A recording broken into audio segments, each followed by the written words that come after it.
يا أيها الذين آمنوا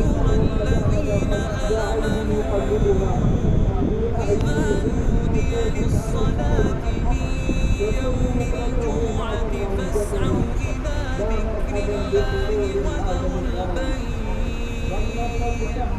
ذلكم خير لكم إن